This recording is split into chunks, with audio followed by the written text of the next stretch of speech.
در ابتدای فیلم ایتن رو میبینیم که روی یه تپه وایساده و داره خاطرات خوبی که با دوست دخترش اما داشته رو به یاد میاره. خاطراتی که به زودی تبدیل به یک کابوس میشن و زندگی ایتن رو خراب میکنن و اون خودکشی میکنه. برمیگردیم به گذشته، جایی که ایتن و اما در حال رفتن به سمت یه شهر دیگه که یهو از توی رادیو خبری تحت عنوان پخش شدن یه ویروس گیاهی رو میشنون. ویروسی که هر کس بهش مبتلا بشه تبدیل به یه زامبی میشه. ظاهراً ایتن و اما از دست زامبی‌ها در حال رفتن به یه شهر دیگه. یهو تصادف میکنن.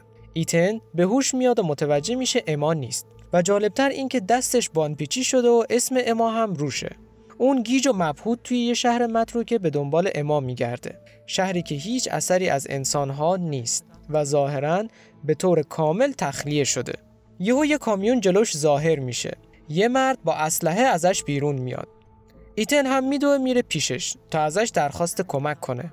براش توضیح میده که تصادف کرده بوده و یهو به هوش میاد و میبینه دوست دخترش نیست.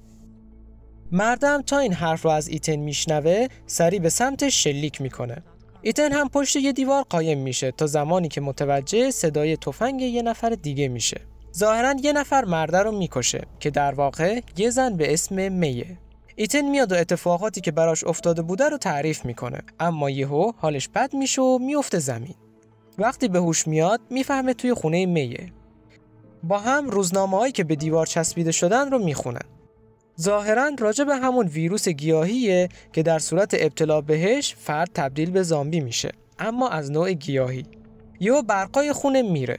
ایتن و می میرن تا ژنراتور رو بررسی کنن. وقتی ایتن ژنراتور رو درست میکنه، به می میگه میره تا دوست دخترش رو پیدا کنه، اما می اصرار میکنه که تا فردا صبح پیشش بمونه.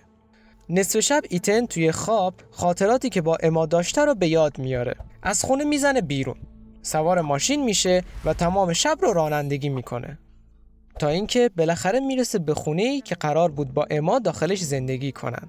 میبینه در خونه قفله و توسط چند تا تخت چوب احاطه شده. در رو میشکنه، متوجه حضور یه زن و بچه داخل خونه میشه. زنه که اسمش سامانتاست اسلحه‌اش رو به سمتش میگیره. ایتن ازش میپرسه آیا تا به حال اما رو دیده؟ اما سامانتا میگه تا حالا همچین اسمی رو نشنیده. ناگهان یه صدای عجیب و غریب میشنون. یه زامبی وارد خونه میشه.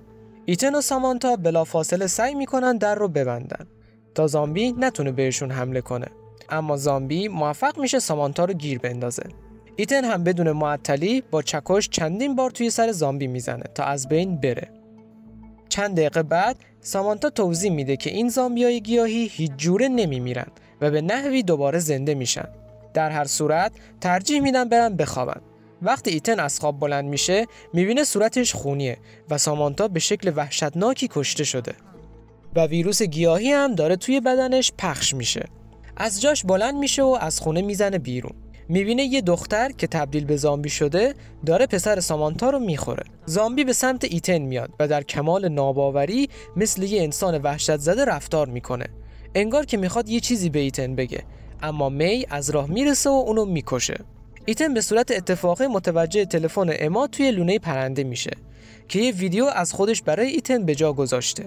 اونجا اما میگه ایتن روز به روز حالش بدتر میشه و دچار فراموشی شده. این حرف باعث میشه ایتن بیشتر گیج بشه و نفهمه منظور اما از فراموشیش چی بوده. بعد به همراه می میره به سمت خونه. بین راه ایتن یه سری خاطرات مثل اولین جایی که با اما رفته بوده رو به یاد میاره که توی یه پمپ بنزین بودن. اونجا یه زامبی بهشون حمله میکنه و ایتن اونو میکشه، اما دیگه اتفاقات بعد از اون رو به یاد نمیاره. وقتی میرسن خونه می متوجه حضور یه مرد دیگه به اسم تام میشه. با هم یکم صحبت میکنن. ظاهراً همسر تام گم شده و تام دنبالش میگرده. بعد ستایی وارد خونه میشن. بعد از یکمی گفتگو ایتن حالش بد میشه. میخواد بره دستشویی که یهو سرگیجه میگیره و میفته زمین. در همین لحظه تام اسلحه‌اش رو در میاره و از می میخواد بگه آیا همسرش رو دیده یا نه. می هم اونو بیهوش میکنه. وقتی ایتن به هوش میاد متوجه میشه چند تا آدم مسلح وارد خونه شدن و می رو به یه صندلی بستن.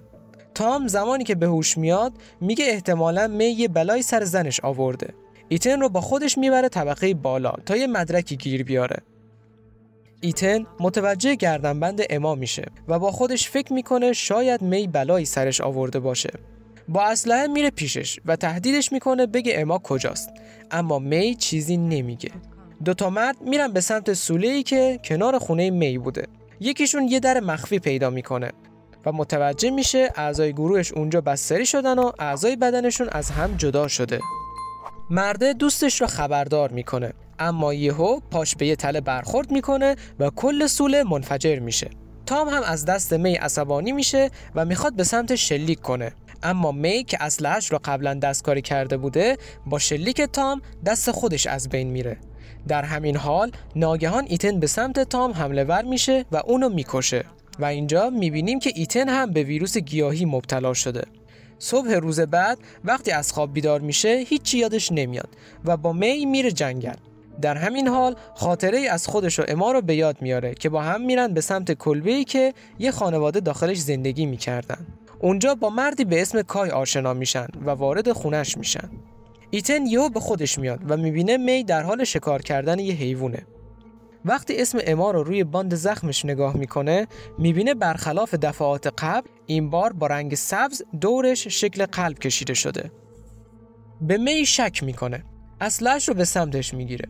می همه چی رو براش تعریف میکنه. ظاهراً ایتن زمانی که توی پمپ بنزین زامبی رو میکشه، چون زامبیا هیچ جوره نمیمردن، اونم ایتن رو گاز میگیره و ویروس گیاهی رو بهش منتقل میکنه.